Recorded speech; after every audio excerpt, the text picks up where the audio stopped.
Look, it's Professor Wormbog in search for the Zimperumpa Zoo.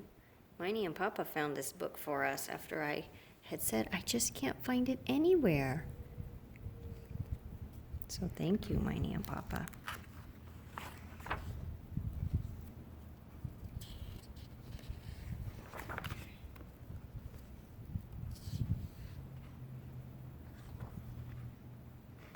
Professor Wormbog collected beasties.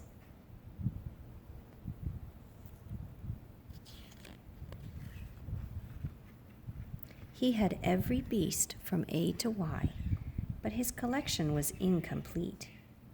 There was no Zimperumpa Zoo in the place marked Z. For the Zimperumpa Zoo had never been caught.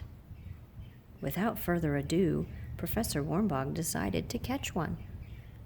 He dug a pit both deep and wide.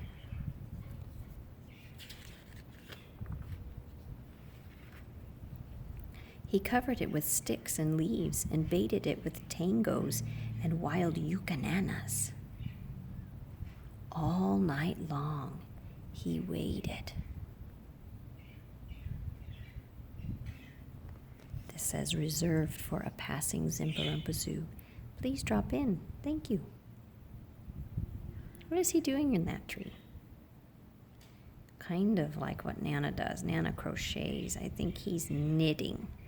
I think you have two hooks when you knit.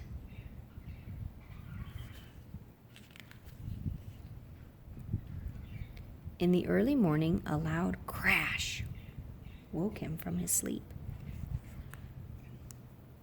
Rushing down, he hoisted out his catch. But it wasn't a Zimperumpa Zoo.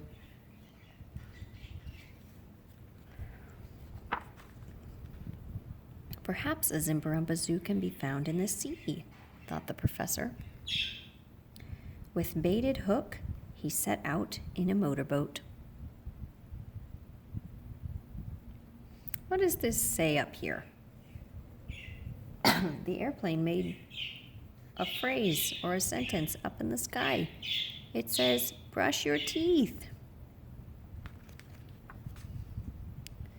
First he caught a big, fat glowfish, but he had one already, so he let it go. Then he caught a great glurn of the sea, but he had two of them at home, so he let it go. Wow, he had two of those big creatures at home. Then something deep under the sea took hold of his line. This must be a Zimperumpa Zoo, cried Professor Wormbog. How fierce it is!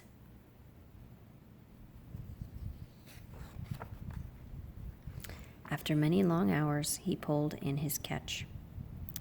But it wasn't a Zimperumpa Zoo. Perhaps Zimperumpa Zoos fly through the air, thought Professor Wormbog, and he disguised himself as a feathered croonie.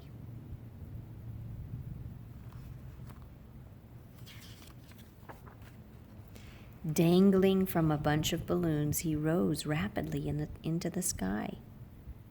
However, Isabella, queen of the croonies, took one look at the disguised professor and fell madly in love. Can you tell she's in love?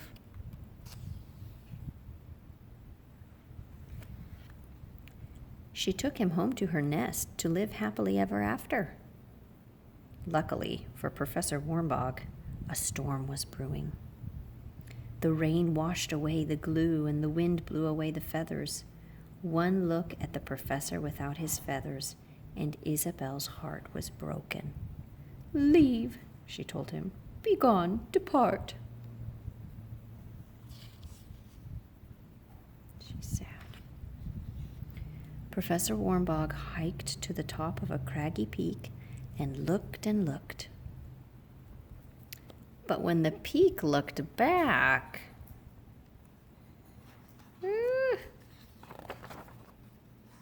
he knew it was time to go. No place for a Zimperumpa Zoo, he thought.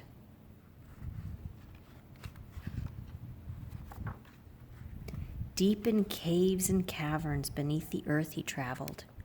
Perhaps a Zimperumpazoo can be found here, he thought.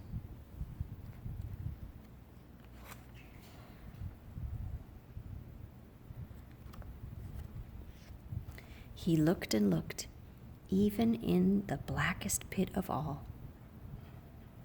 But nothing of interest could be seen. No Zimperumpazoo here either, he said.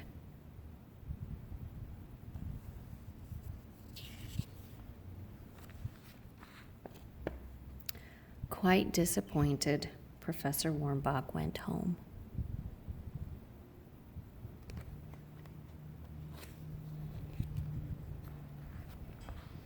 Tired and weary, he pushed open his front door.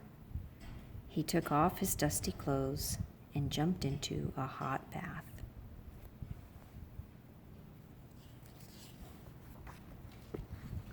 He made a snack of cookies and milk and curled up before the fire with his favorite book. Too bad, said Professor Wormbog with a sigh. I guess I'll never have a Zimperumpazoo of my very own.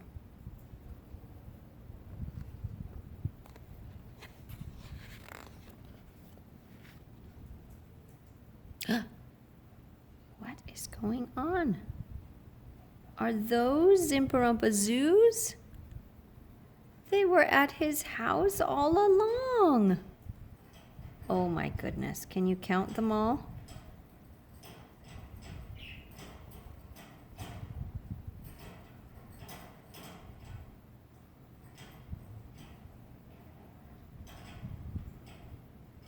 Okay, I counted 13. Did you count any more than that?